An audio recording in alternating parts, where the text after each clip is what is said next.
What's going on, everybody? Welcome back to the channel and welcome back to another live stream. We are here in the Halloween season, and last week, amidst my series of live streams now going from Marvel movies into Disney movies, we started with The Lion King right before October hit, which is completely different than the movies we've been talking about last week and this week. Last week, we talked about Under Wraps, one of the earliest Disney Channel original movies. And this week, we are jumping into another Disney Channel original movie known as Witches. In some places known as The Witches of Coventry. But yes, here we are talking about Twitches. Can you guys hear me okay, by the way? Everything's all right on your end? Perfect. Yeah. So yeah, this movie came out. You hear me? Good. This movie came out in 2005, straight to the Disney Channel, and it was part of Disney's yearly roundup of Disney Channel original Halloween-related films, and was a film I remember a lot from my childhood, or at least I remember being part of that rotation. And I am joined today by Crosby critic Trey from the Crosby Critic, who has been here on the channel before. We've talked about some films like Captain America from 1990, one of the worst comic book movies ever made. And I think the last time that was here on the channel, well, we talked about 1941's Wolfman, the first Wolfman film from Universal Studios, that of course starred Lon Chaney Jr. We talked about that, I want to say last Halloween, maybe 2 Halloweens ago. I want to say it was last Halloween. So Trey, how you doing, my friend? I'm doing good. Can't complain. Cool, man. Well, I'm happy to have you on. First time on a live stream. Trey is very well known over on his channel, Crosby Critic, for talking specifically about animated stuff. He does a wide array of movie-related content, but if you're looking for ranked videos and detailed reviews on animated stuff, definitely go and check out Trey's channel. The links to both of my guests are down below in the description box. And my second guest is D Movie Man, who has been here on the channel many times, always a fan favorite on the channel as well. And yeah, we were last here together on my channel for Ant-Man, which we covered as part of my coverage of Marvel movies I had yet to cover here on the channel. And you're back once again now to talk about a wildly different film. And so Twitches, back 2005. This was a movie that, again, I grew up with, but it was one of the Disney Channel original movies that I can genuinely say I didn't really remember an abundance of outside of the base premise. So before we get into our individual thoughts here on this movie, Twitches starts off and we learn of this place called the Coventry, a magical, mystical castle atop some random waterfall-esque mountain. And we learn about these two babies, these two twin witches, of course, hence the title Twitches, who are special. They have some sort of special ability, and there's some sort of darkness that was wreaking havoc in this magical world that led to these two twin witches being separated at a young baby age, and sent to a different dimension, to the dimension of Earth, where they are raised by their adoptive parents, and eventually 21 years later end up coming into contact with one another, learning that they have a twin sister, but also learning that they have secret powers and that they have some sort of special prophecy that will help them stop this darkness that is wreaking havoc in this other dimension that is coming after them because of their special powers.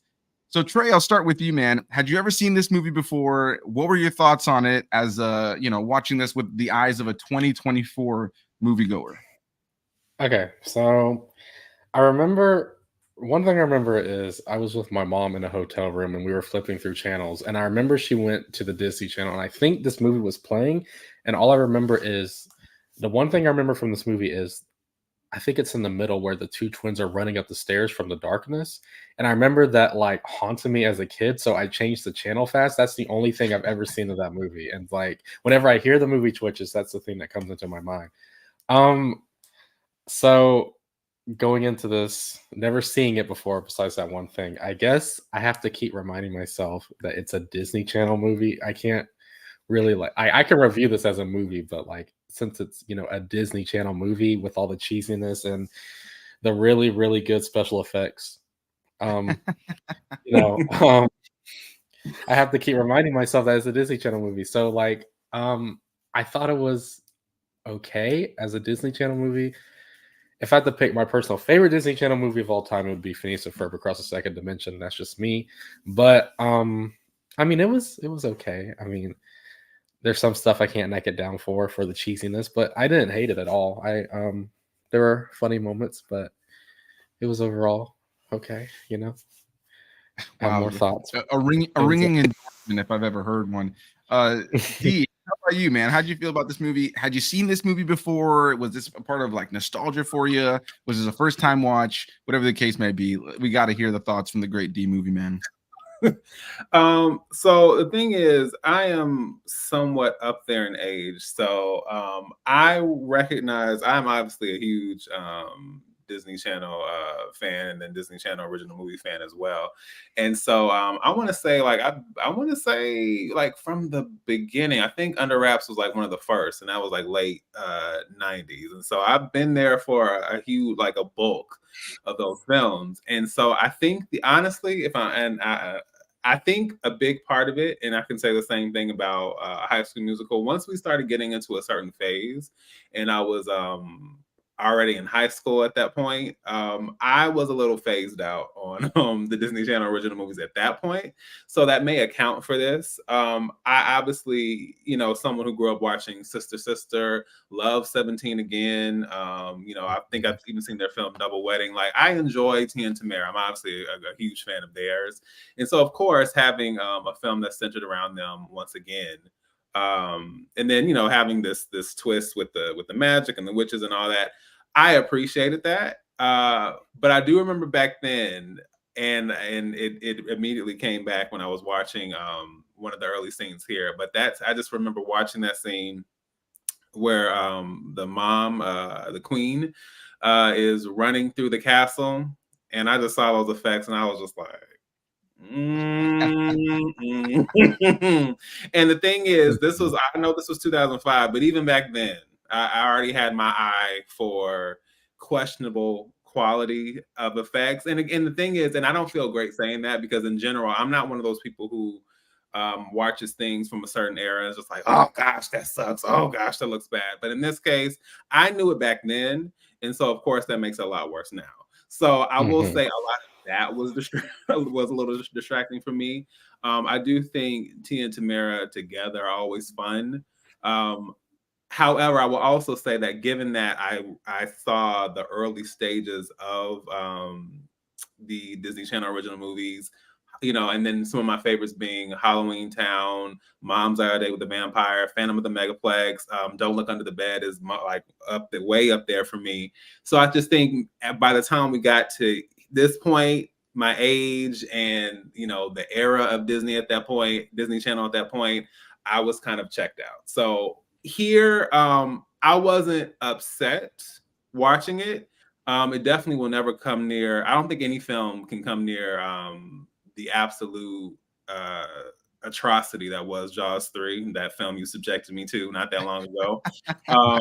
But yeah, I won't say it was spectacular. It wasn't like unwatchable by any means, but I think because I feel like even for Disney Channel films to have such a childlike lens, a lot of them have a lot more depth or a lot more twists and a lot more intrigue to them. And so even from that standpoint, this one felt a little flat. And also from the perspective of 17 Again, Sister Sister and all that, it was just like, I appreciate this, but I wasn't necessarily in love with it.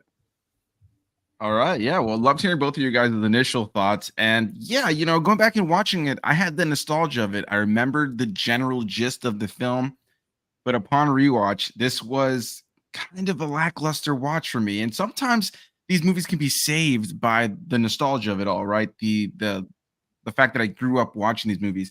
And Dee mentioned a bunch there that I've covered here on the channel. We covered Under Wraps last week, that despite it's like, maybe not great filmmaking because it came out in 97, it was made for TV, they still had some like good practical effects around the mummy, things like Don't Look Under the Bed, that had like some actual like solid practical effects and set work. Same with Halloween Town or some of these other ones you mentioned, Phantom of the Megaplex, that is pretty much all practical because they use real locations. There's nothing about it that has these special effects. Right. But yeah, for 2005 standards, at that point we had, not that I was expecting, that 2005, same year as The Revenge of the Sith, not that I was expecting, Star Wars level special effects in this movie, but we had seen that CGI could do a lot of things. Lord of the Rings have come out already at this point. So quality in terms of top tier cinema was already so high at this point that it's tough to watch this and see those special effects and not laugh. The green screen in this movie, atrocious. The Absolutely. CGI at times, absolutely horrible. Mhm. But I think one thing that people tend to kind of praise this film for is the charm around the Maori sisters. Of course, as Dee already mentioned, Tia and Tamara Mari were really big at this time. Sister, 17 again, so many other like little things. They've kind of fizzled out in recent years. They've had their things that they've been a part of, but there was that little window of time where the fact that they were like these, young, kind of like teen, early 20, like twins that were really popular. They kind of had their own Mary Kate and Ashley kind of vibe to it. And yeah, rewatching it, it was cringe. I won't lie. This one did not have that charm that kind of saved it for nostalgia's sake. And if you're watching this, I would love to hear some people comment their experiences with Twitches. Do they like it? Do they not like it? Really quickly, I saw that somebody commented saying no Twitches. Yes, Twitches. If you're still in here, I'd love to hear your thoughts on Twitches. Flynn Meister also popped in here. It looked like he was having some internet issues seeing us live, but he's here now saying, hey, all, not Scott here. Thanks for stopping by. But yeah, this movie was something to sit through. I was actually a bit of a slog for me, if I'm being completely honest. Like some of these, like when I watched Under Wraps last week, it's not groundbreaking cinema, but the nostalgia saved it a little bit, and the movie had charm. I enjoyed watching these kids run around with this, dopey mummy that I didn't realize until I watched the movie was actually played or rewatched it, was actually played by the same guy who plays Patrick in SpongeBob, which made it even funnier because when he is doing all these noises, he's just essentially sounds like Patrick Star. But in the case of this movie, I see the idea here, right? It's an ambitious idea on paper. I feel like with a bigger budget and better filmmakers, this could have been something that was at least a little bit intriguing, but it doesn't ever really feel like it does much with it. And the dialogue doesn't save it. And it is a movie of its time that the age has not really worked. So of course, all three of us have pretty much alluded to the horrible special effects and the fact that it's not really groundbreaking story-wise. But before we lean heavier into the negatives, I'd love to hear some positives. Trey, I'll throw it to you again first. Thoughts on like your favorite things about this movie, the things that you feel make Twitches work. Okay, so like I told you before we started, I don't remember every single thing, and I think what I meant by that was some of the story character names. Which one of the sisters was the one that was more energetic? I think that was Tamara's character, if I'm not mistaken, which is Cameron. We learned later on that they both had like these magical names, which is Apollo is her name, and then Artemis is the other one, which those names are pretty ridiculous, to be honest with you. Yes. Okay. Well, I mean, I like they're sisters in real life, so of course they would have good chemistry. But like, there's moments in the film where like near the end where she reunites with her mom, and like I'm like, is she actually gonna cry? Or is it gonna be one of those like fake cry things? And then she's like actually crying. I'm like, oh, okay, so she's like actually acting. Like, wow, okay, that's crazy. I don't remember the names of their guardians that was watching them the entire time. Ileana and Karsh are their names. They had funny moments, especially the part where they were like, "You're a couple," and they were like, "Well, on and off again for 21 years." I thought that was the funniest thing ever. Yeah, like some of the humor was funny. The chemistry between the two sisters was good. You believe they were sisters because they are sisters. So I mean, what are you gonna do? I really was going into this thinking I have more positives. Hold on. You might got to go back to me. That's about all I can think about right now, honestly. Fair enough. I'll tag in here in the middle and just say that I agree. I think that the sister camaraderie is the best part. And honestly, there's a part of me that likes the idea of this movie. Flynn Meister popped in here saying that the title, not gonna lie, I'm assuming is what he means is his favorite part of the movie. And I do think the title works because the premise, the idea behind this movie for me is cool. Like I like the idea of this movie. I like the idea of these different witches. Yeah, go ahead, Trey. You got something? I looked up this movie on IMDb and it does not pop up if you type in Twitches. I don't know if y'all knew that. It pops up as The Witches of Coventry for some reason on IMDb, but it doesn't show like that on Disney Plus. I don't know if that's something maybe overseas, kind of like Harry Potter and the, what is it, the Philosopher's Stone. Yeah. Right. Yeah. Exactly. That just reminded me of that. Sorry. Yeah. So no, you're good. You're good. I don't know why that is. When I was looking it up on IMDb as well, the poster still says Twitches. There's no poster I can find that calls this movie The Witches of Coventry, but like I have it open on IMDb on my phone right here, and it literally says The Witches of Coventry, and it says Twitches is the original title. But again, you go on Disney Plus, and the movie is still titled Twitches. Why that is, who knows? But yeah, I think the idea of this movie is something I like, and I like there's things in this movie I would have liked to have seen a lot more of. And we're gonna get into the negatives, but in the negative portion. But yeah, I do think that the sisters is really what makes this movie work the most. Even if I don't think they were given the best dialogue. What about you, D? What do you think makes this movie work in the areas that it does work? One thing I'll say, and Disney Channel was good for this, but I will say when we did get some music here and there, like that one you used for the IG story, where we were promoting this. Yeah, I like. I don't know, like early 2000s, mid 2000s, like Disney Channel music. I don't know, stuff like that is nostalgic to me. And so I did enjoy that. I liked, what was it? I liked oh well, first, as was said, Tia was definitely in her in her acting bad during that one scene, because as you said, I wasn't, you don't know what you're gonna get out of this, and it's not necessarily calling for the most dynamic acting ever, but that was a really good moment. I actually would have liked to have seen more of that. I also thought just like, I don't know, I thought some of the dynamics of what, I don't know, of what led them to becoming aware of their power. So I like the fact that they were able to know someone was calling before, the phone rang, the drawings, like a lot of the things they were doing to kind of build the world as far as what they understood and what um, this kind of like sixth sense they had about this other world that they were a part of but couldn't remember. I thought like those details were really interesting. And even like when they were together and they, like that whole montage when they're like changing things and they're kind of getting into the swing of the magic and all of that. I think when it leans into that and it's them kind of having fun and discovering what this is all about and getting into, their dynamic together and like what this is all about, I thought that was really, really interesting. Let me also say, I mean, it probably goes without saying, but I'll say that I actually thought it was cool that Cameron was kind of like this rich, spoiled princess, and then her family was black. That's not always something we see. It kind of depends, like very Fresh Prince of Bel-Air, but I thought that was cool as well, and of course we see that their dynamics are very different as far as how they were raised. But yeah, I thought that was something cool also. It's just like, just the imagery of that, something I enjoyed too.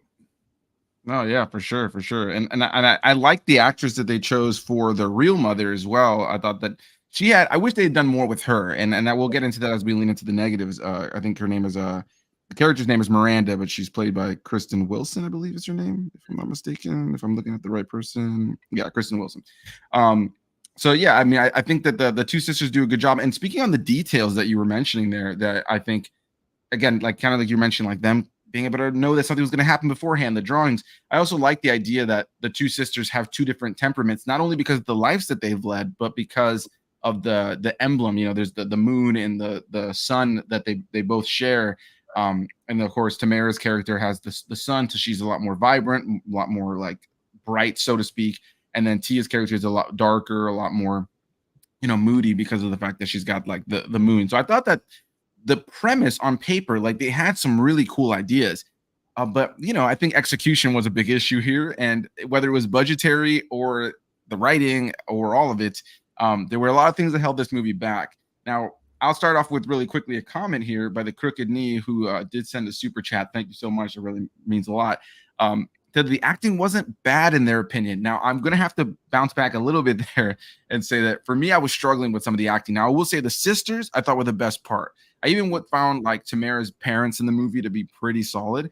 Some of the acting, specifically from like Ileana, they're like one of their the woman who was part of their like two protectors. Like there's that scene where like the darkness is coming under the door and grabs her, and just the acting is so bad. Or like when Karsh gets ripped down the staircase by the darkness. Not only are the special effects there so bad, but the performances there were pretty atrocious.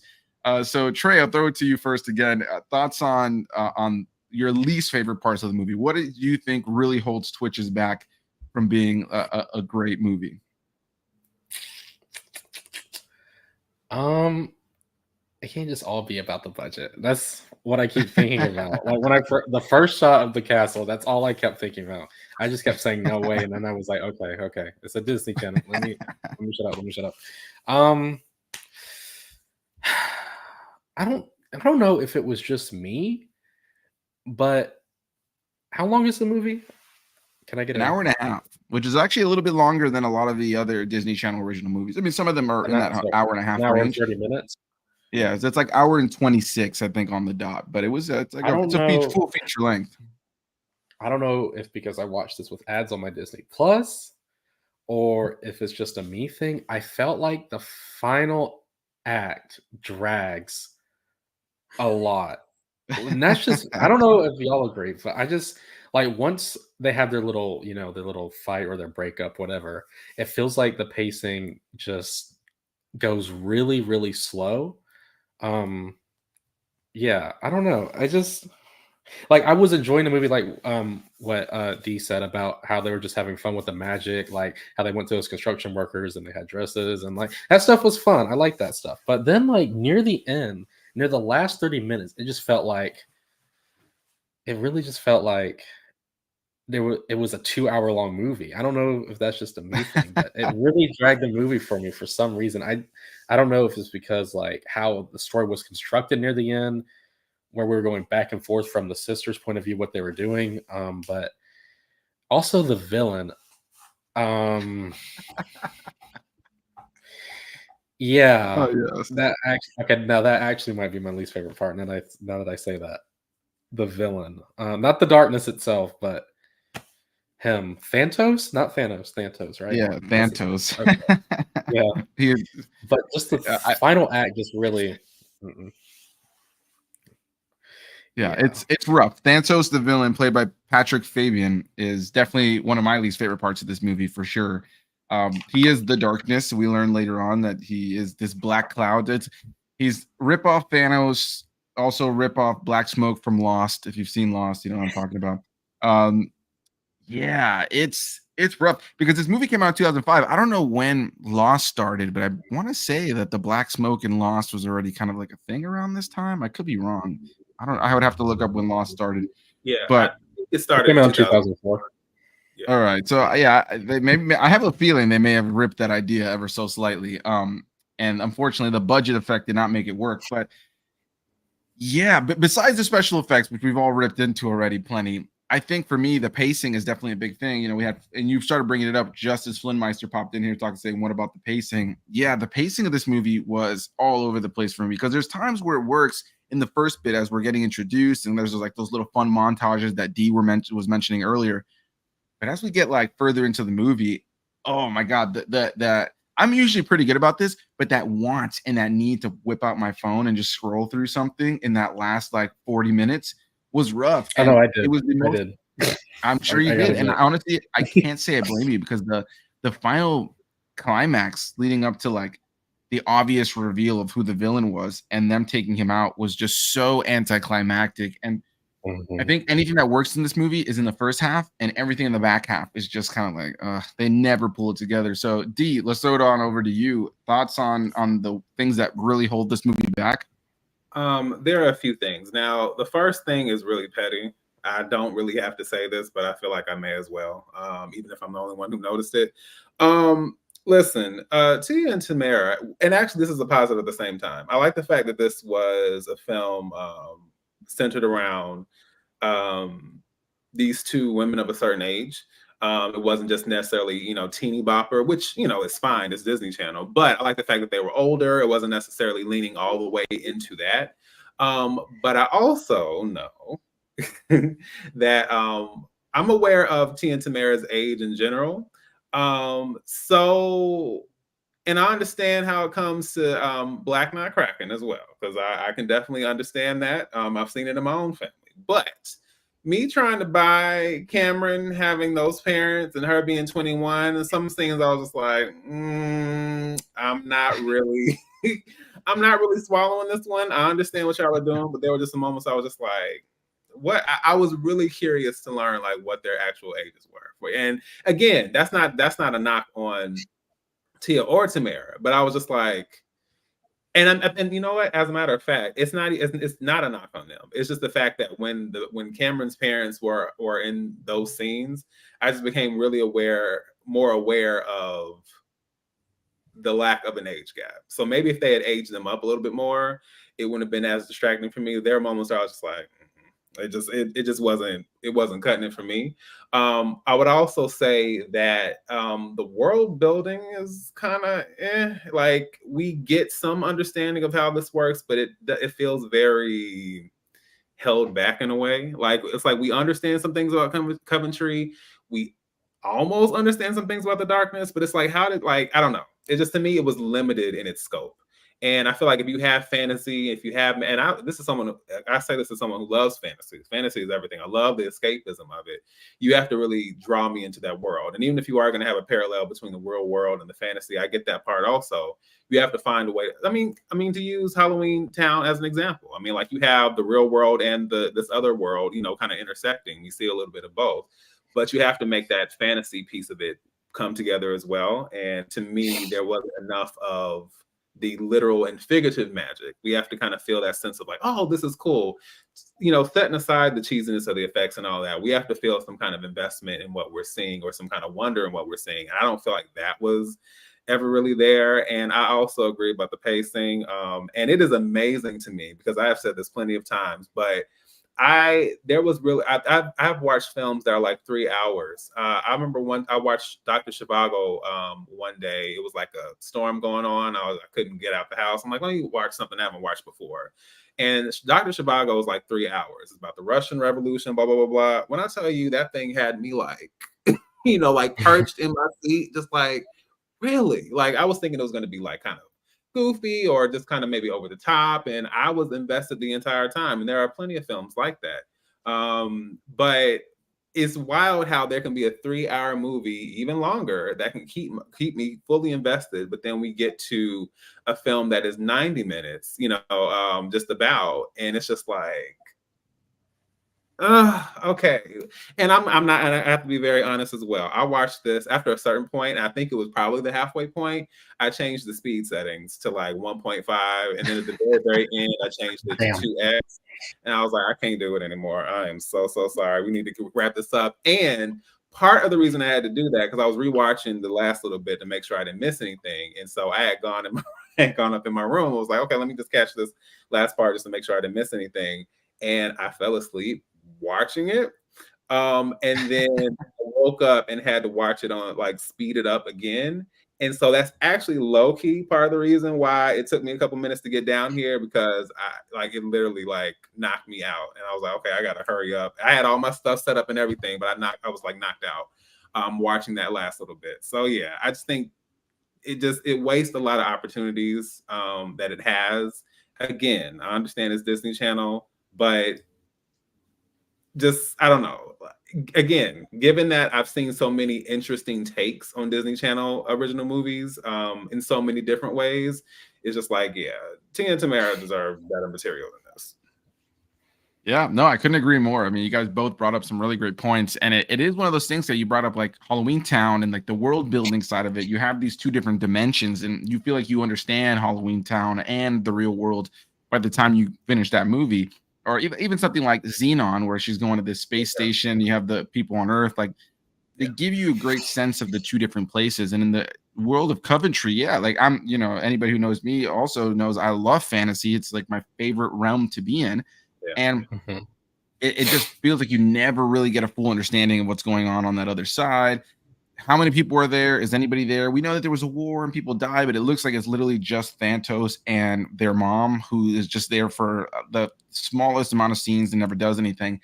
Yeah, you never really get a great sense of what that other place is. Why is there this castle that nobody could ever get to or leave that's on the top of this random mountain, like that's being covered by this darkness? Where did this darkness come from? Right. Why does Thanatos even want to do anything bad? We learned that their dad died. It just never really gives you any of those answers, and it led to like a fairly this lackluster payoff in the grand scheme of it. And you got the happy-go-lucky ending of the two sisters together now, and their parents in the real world know about them, or at least on Tamara's side, and like their friends and family know who they are, and they got this, and they just kind of like mosey on off, and now they have this Twitch's lifestyle. But yeah, it just feels like it just completely never really comes to fruition in that last half. And in terms of pacing, just an absolute disaster in terms of how it's paced out. And recently, like I've been watching through Downton Abbey for my second time, which really popular BBC,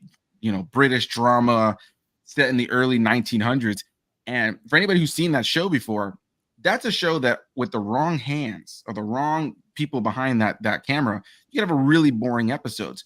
But all the season finales of that show are like feature length, and they will breeze by. And like they're dialogue centric episodes, all like old timey dialogue, and the episodes just flow by. Like rewatching it now, I'm just having a blast. I'm showing it to my wife for her first time, and and I'm like, the episodes are so paced so well. We're like, you don't feel like you're watching these hour-long episodes at all. And then they end, you're like, let's watch another one. Next thing you know, you spent 8 hours watching, this British drama, and you don't feel it. So it just goes to show when you watch something like that could easily be the boring, like, period piece. And you watch something like this that has magic and all this different crap, and it's like literally like nails on a chalkboard in the last half in terms of pacing. So yeah, you guys brought up some really interesting points there. Now, one thing we did last week, though, when we talked about Under Wraps, is we talked about if this movie was to be remade today, what would you guys want to see? Do you, number one, and Trey, we'll start with you again, thoughts on if they should even remake a movie like this? Should Twitches die with a movie like this? Do you think it's something that a remake could save? And if they ever did remake it, what would you like to see them do that this movie absolutely didn't do? That's a good question. Remake. See, I believe remake should be remade if the movie is like mediocre or bad. I mean, if it's a great movie, I feel like like Star Wars or Back to the Future should never be remade. Right. But a movie like this, I could see getting remade, but I don't know if I'd want the same cast as not the same cast, not the same cast, okay. Not the same filmmakers. If you have a filmmaker or maybe some cast in mind that you think would work, feel free to throw them out. I'm trying to think of celebrity twins, and all I can think about is Zach and Cody, and I don't know why, but I feel like there's more than that. God, I don't know. Who's a good director that usually does really good fantasy stuff? There's a lot of them. That's a little tough. You don't have to give me that specific answer. I know last week when we talked about Under Wraps, we were all saying how awesome it would be to have that movie be remade by Steven Spielberg, but I think he was an easy go-to since that movie is kind of ET-esque, with the kids finding this, mummy and kind of going on this fun adventure. But yeah, now what would you like to see the movie do better if they made a remake? I guess better. I feel like, okay, here's my thing. I feel like watching the movie, I felt like if this was a theatrical release, not with like more money, a bigger budget, I feel like this would have done great. Like, especially for a younger audience. And also because Tia and, her sister were popular at the time. But I feel like you could take any celebrity twins right now, not like Jake or Logan Paul or anyone like that, but like that'd be an interesting remake right there. But like the story isn't bad, it just needs to be executed better. So I guess find two twins, celebrities. I'm really having a hard time thinking of who I would want cast. I wouldn't want the same people, but like explore more of the world from the dimension that they're from. Because it really does feel empty. It's just two people in that dimension, like the mom and like literally they're the only occupants of that whole entire and the other two. But like explore more of that world. I don't know, fix the dialogue definitely. I mean, it's easy. It's a movie that can be easily fixed. It's just what we got is not the best. But I definitely feel like a theatrical release with a bigger budget could really like expand things. I never saw the sequel. I don't know what happens in the sequel or if the sequel's good. I don't know if the sequel expanded the world or not. Did it at all? I honestly can't remember. I have seen Twitches too at some point in those years of just like yearly roundups of movies. But if you put a gun to my head right now and tell me to explain it to you, I have no idea. I feel like because the Earth, everything on Earth is fun, but when you go back into that world that they're from, it just drags the movie down. And I really feel like if it was to be remade, definitely flesh out that as much as you did with Earth, because you got the fun Earth stuff, and then when you go back, it's like a snooze fest. So Yeah, it really did drag the pacing when every time they went to that world, and then the effects were so bad, and the green screen was so bad. There's even that scene where they first like hold hands, and it like slows down at like the street behind them, and like the green screen there is so bad. D, what about you? Anything that would you even care to see this movie remade? If they did, what would you want to see that you think could make it like an actual good movie? So here's the thing. I would definitely, as Trey said, I think that anything that's mediocre or just not best, there's always potential to remake those things, and I think that given, I think given that I say it a lot, not all the time, but I say it that. And partly it's because of how I grew up and things I saw growing up. I feel like 90s was a little bit of a Renaissance era, or just maybe a prime era for just, I don't know, shaping the way I see Black representation and Black imagery. And I guess the thing is, obviously there's a general desire and enjoyment to see, Black fantasy, see things like Black witches, Black supernatural imagery, science fiction, all the things, right?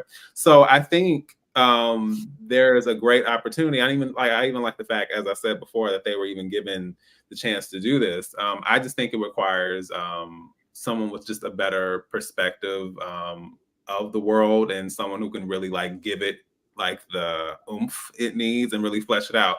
Actually, what came to mind, Jonathan Goldstein, he did the Dungeons and Dragons film, he did Game Night, he did Spider-Man Homecoming. I think like that kind of energy would really work, because I remember thinking Dungeons and Dragons was going to be real, like from the trailers, mind you, I thought it was going to be real goofy, real cheesy, like, oh Lord, I'm going to regret watching this, and biggest surprise ever. So I think that would be a great, just from the visual. And I think what I really enjoyed about Dungeons and Dragons, and I don't know, there are so many things, but I think one, ironically enough, and what's one thing I mentioned in my review for that was that they did a whole lot of practical effects in that film.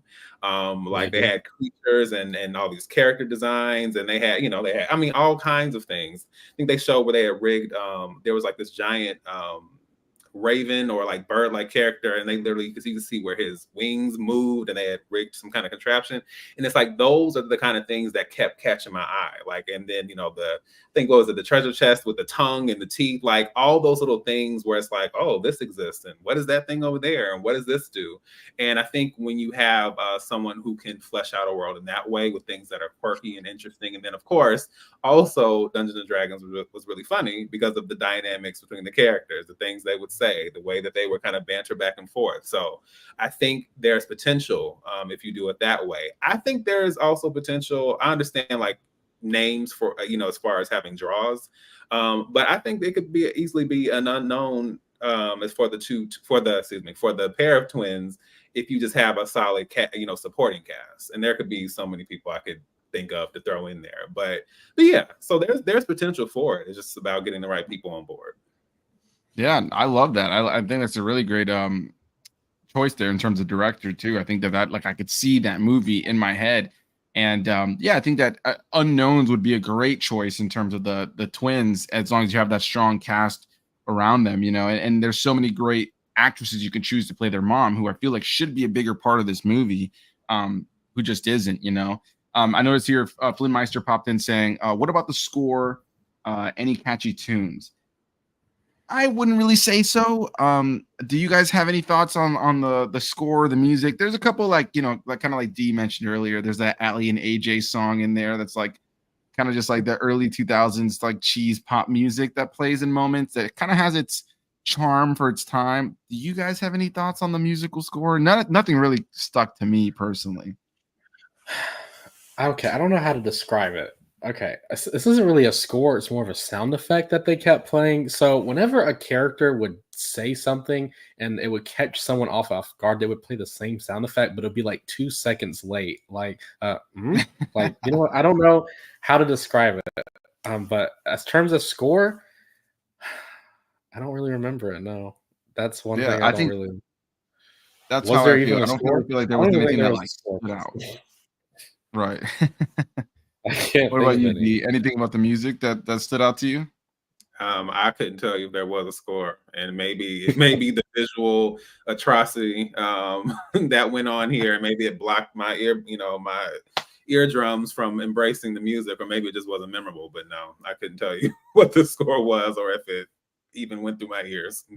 The movie didn't Yeah. have a score.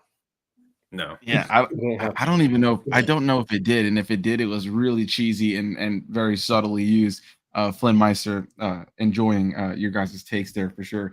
Um, yeah, Twitches. This is a weird one, right? Because I wish that I had more to say on it, right? Oh, it kind of came and went and like just hit me like a wet towel, and there's nothing to it really, and it had a potential. It had the potential to really expand. And one thing I want to be clear on is like, and I don't know how about you guys are with this, but like I love old school fantasy. I like fantasy in general.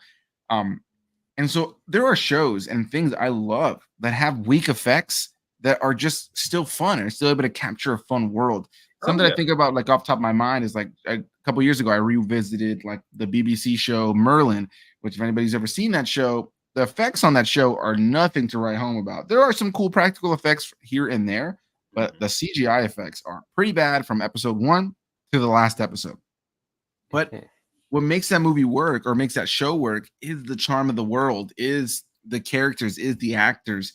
And I just feel like this movie just never did anything to give you that fantasy world the way you really want to see it or to really feel engulfed. I honestly wish that they would spend majority of the movie in the Coventry, like and there's always the second movie to know if that happens. But yeah, it's unfortunate. It's unfortunate that ultimately when I think about this movie, and I really think of nothing. my brain goes flat to practically nothing. So I have to ask you guys, do you have any final thoughts on this movie as we get to the latter half of this video? I mean, it's not bad. I mean, it's more like if you're interested, go watch. It's not gonna hurt you, but like, there's so many things that could have been done better. The writing, some of the transitions. I didn't mention this. The transitions were like, there's a scene where they're driving through town and it keeps flipping every time they say something. I don't know. There's just stuff that feels like it was an afterthought. They're like, oh yeah, we forgot to add transitions. Why not? Let's just put it in there.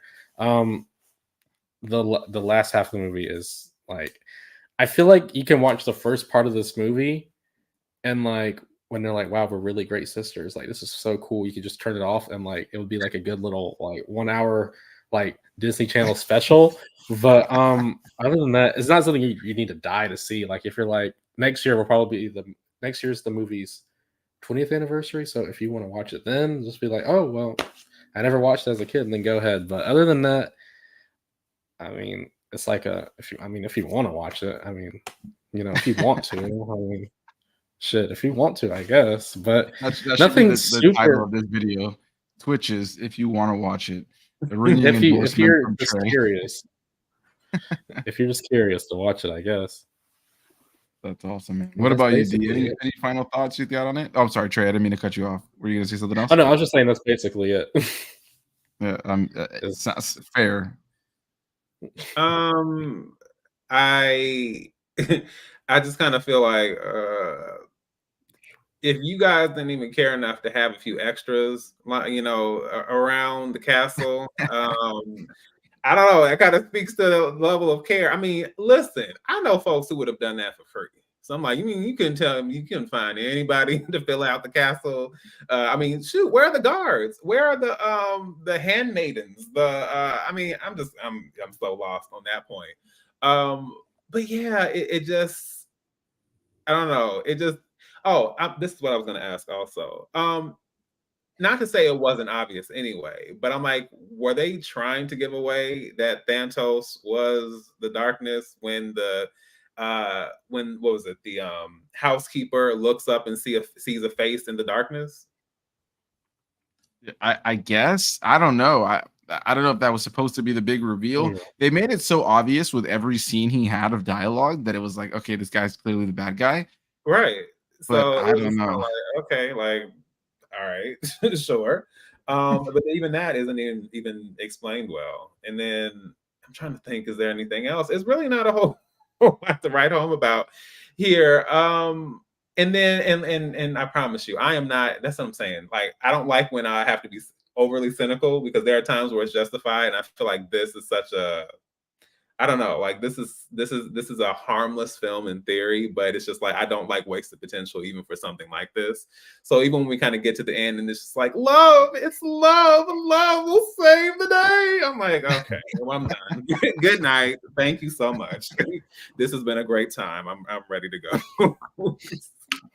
That's A lot fantastic. of the Well, thank you dialogue. guys. What Oh, was I sorry. gonna say? That's- No, No, go no. ahead. Like, there's so many, like, you know how, like, there's that meme with, like, different MCU dialogue, like, it's just super cheesy.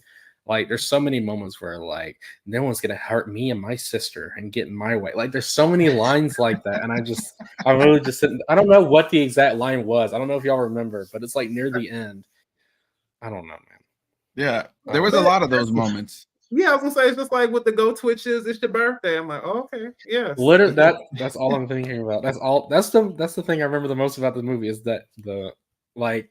And Yeah. I'm just sitting there like, I can't be mad. It's a Disney Channel. Like, I can't be mad. Just sit there. That's what I remember the most going into it, because of the commercials that would play, and when it was part of like the little montage that they would show of all the upcoming Disney, Disney Channel original movies that were Halloween related.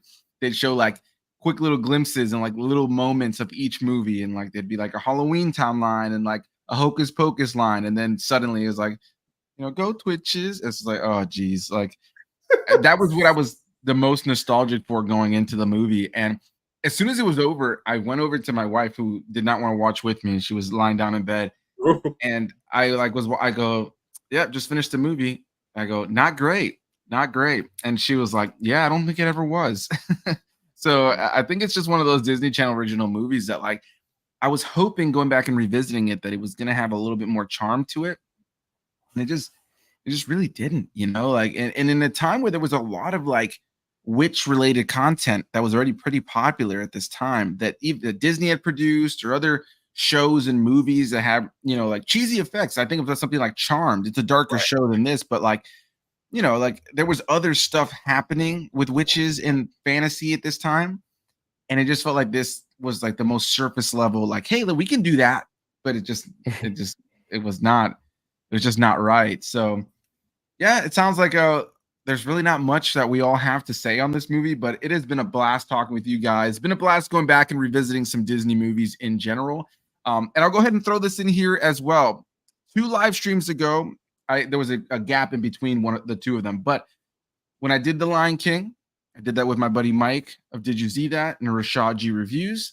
I hit them at the end of the live stream with the fact that in the coming months, I was going to hit them up to do The Lion King 2, Simba's Pride. Last week, I had on Norin Rad 89, as well as Chad Sabern, as we covered Under Wraps. And I let them know that in the coming months, I would be hitting them up to have them back on again for the Under Wraps remake that is on Disney+. So I'm happy to announce here that in the coming months, I will be hitting up Trey and D Movie Man to join me to talk about Twitches 2. So soon enough, we will be all back together to see how we feel about the sequel and whether or not it was necessary to be made at all. So we will get to that at some point in the coming months. We'll take a little bit of a break from the Maori sisters for now, but I look forward to that video. See if our opinions change, or maybe the movie's better than we remember or think. I haven't seen it in a long time. I don't even know if you guys have seen it. So it should be an interesting time. But I want to go ahead and take this moment really quickly to say a big thanks to both of my guests. You guys can find the links to their channels down below. If you go over to Crosby Critic, you guys can find tons of top tier animated related content, movie reviews of all kinds, for live action stuff as well, but tons of animated stuff specifically over on his channel. D Movie Man has some great movie reviews for all kinds of new releases, as well as episode reviews for tons of television shows. And he does trailer reactions as well, out of the theater reactions, a slew of various content over there. You guys can find the links to their channels down below in the description box. So go give them some love, let them know I sent you. But I want to use this moment also to let you guys plug anything you guys got coming out, anything you've recently released that you want people to check out. So Trey, I'll start with you. Anything you want to plug that's coming soon or that you have on your channel that you want people to check out? Okay, well, So last year I did a Disney ranking. It was 2 hours long, just the main studio. My DreamWorks ranking is still coming. I told everyone on my channel it would come on the 30th anniversary of DreamWorks, which was, I think, last week. So what had happened before then was I got like this very, not rare, but very like bad pink eye thing where it got in one eye and then it got affected to another eye, and I could not watch TV at all or play any games. So, I mean, I could look at my phone, but I would have to like, you know. Then the next week, Hurricane Helene happened, and I had no power for a whole week, so it pushed everything back. So, but basically, I'm doing a DreamWorks ranking. I'm hoping it'll be out by the end of November or early December. I think I'm gonna do a Wallace and Gromit Curse of the Were-Rabbit review before Halloween. So just those two things. So yeah. Nice, man. Nice. Well, yeah, I remember you mentioned to me about the pink eye thing. Happy to know that you're doing better now. Yeah, definitely sounds rough. And Hurricane Helene came in there just to, ruin the day. 2 weeks with no TV. All because of that. Yeah, I can't even imagine, dude. The back-to-back whammies for sure. But definitely go check out those videos when they drop for him. And Curse of the Were-Rabbit, love that movie. One of the earliest movies I ever covered on YouTube. If you want to see me review movies back in my car back in the day when I was about 50 pounds lighter than I am now, definitely go and check out that review. But I love that movie. I'm looking forward to the fact that Netflix has a new Wallace and Gromit film coming out in the beginning of next year. So that's got me really excited. But D Movie Man, what about you, my friend? Anything you want to plug over on your channel? Things that are coming soon or already out? Listen, the joint is jumping. I don't know how it happened, but I am trying to keep the ball rolling. So, as far as trailer reactions, I have released some reactions to Thunderbolts and Sinners. I'm really interested in seeing both of those films. Of course, I had 2 separate videos, an out-of-theater reaction and a full review on Joker Folie à Deux. It's not surprising if you watched if you've heard anything about that film, you won't be surprised as to my thoughts. But if you want to see me act a whole donkey in that, in one or both of those videos, feel free. Exhibiting Forgiveness, which I actually had the chance to see back in Sundance, as well as Your Monster. Let's see, Exhibiting Forgiveness came out today, and then Your Monster is coming out next Friday. So feel free to check out my reviews for those. And then lastly, Wolves Saturday night, and then Mr. Crockett. That seems to be doing well. People are enjoying my commentary on that, probably because I drag one of the kids. I think people just appreciate that kind of perspective. So yeah, so if you want me to see me go in on a child for having a really nasty, horrible attitude, and me thinking that antagonists should just capture them and just stay with them forever, then yeah, check that out as well. Lots of great things coming over on the channel. So yes, please do all the things. Please support. I would love that. That's awesome, man. Yeah, I've said it in your comment section before. I think it was one of the last comments I left, that sometimes the best D Movie Man is an annoyed D Movie Man. When the movie is not good and D Movie Man does not like it, whether you agree with the take or not, you will certainly have a laugh at the reaction. There's nothing funnier than you standing outside of a theater wishing that you never went into that theater. Some of the funniest stuff that you ever put out there. So definitely 2 great channels, 2 great creators, tons of content coming, big, hardworking creators. So definitely go give them some love. As for myself, literally right before we started streaming this, I dropped a review for season 2 of the animated Jurassic World series, Chaos Theory. For anybody not familiar, it's like they have Camp Cretaceous and Chaos Theory that take place during the events of the Jurassic World films, which, in my personal opinion, I think that the 2 shows and the story there is actually better than the 3 Jurassic World movies that we got, in my personal opinion. It's a little bit goofier. It's DreamWorks animation, so it's got that cheese, definitely for a younger audience. But the story is a lot of fun. And so season 2 just dropped yesterday on Netflix. And so I could binge the whole 10-episode season, got my review out today, and then just dropped a review the other day for Smile 2, the sequel to the horror film. I was going to go right after this to go see We Live in Time, but I was telling Trey right before D popped into the pre-show lobby before we started this that I was drinking last night, and to avoid having a case of the Hershey Squirts in the theater, I figured I'm going to go see We Live in Time somewhere in the next couple of days. So hopefully I'll have that review up for you guys by Sunday. And in the coming week, I do have an early screening for Venom, I believe on Tuesday. So look out for that review. And on Wednesday, I'll be seeing a film that I believe comes out in December, known as Nickel Boys, which I've heard some pretty good things about. So I got 2 early screenings next week. So 2 early reviews coming out. And then I'm going to try to see something else next week. I think, was it Your Monster or Your Beast or whatever, that one that you were referring to? Yeah, Your Monster. So I want to check that out as well at some point coming next week if I can. Flynn Meister popped in here to say, yo, Venom. Yes, my Venom review will be out. I think the embargo for that lifts on Wednesday. So I'm seeing it Tuesday, and I think Wednesday morning the review will be here on my channel. So definitely subscribe if you guys are, what was that you're going to say? I was going to say I'll also be reviewing that. Nice. Yeah, for sure. I forgot that comes out. I think we're all right. Yeah. If it's anything like that second film, then you can expect to see a whole lot of shenanigans in the next review. I'm not gonna lie, I'm a little worried about Venom only because it's supposed to be the last one that Tom Hardy's doing. And if you're a fan of the comic books and you've seen the trailers, you know that they are introducing a very big lore-heavy character in Null, who's meant to be the main antagonist, and Null is essentially like the creator of the symbiotes. He's a thick character in terms of like dense character development from the comics, and the fact that they're going to introduce him in one movie and likely off him by the end of this one movie that's meant to be the last one of Venom does not bode well for me, just because he's a character I've always wanted to see on this big screen, and I feel like they're just going to shoehorn him in and not give him the due justice. But I hope I'm wrong. I've honestly enjoyed both Venom movies for what they are. I don't think that they're my ideal Venom movies, but I have a big ass tattoo of Venom on my leg, so just seeing movies with Venom in them just puts a smile on my face, to be honest. Even if I don't think they're great. But either way, tons of great content coming to all 3 of our channels. Thank you guys so much again. And stay tuned in the coming months for the return of a lot of faces. Specifically, we will have Trey and D Movie Man back very soon in the coming months to talk Twitches 2, the movie we're all dying to see. So a big thanks to everybody for watching. Any final words on your guys' part? I didn't hear what you said. I'm sorry. What did you say? No, you're good. I said any final words. You're good. The dead silence. I was saying any final thoughts on your guys' part? Thanks for having me. I guess we'll be back for that movie, I guess.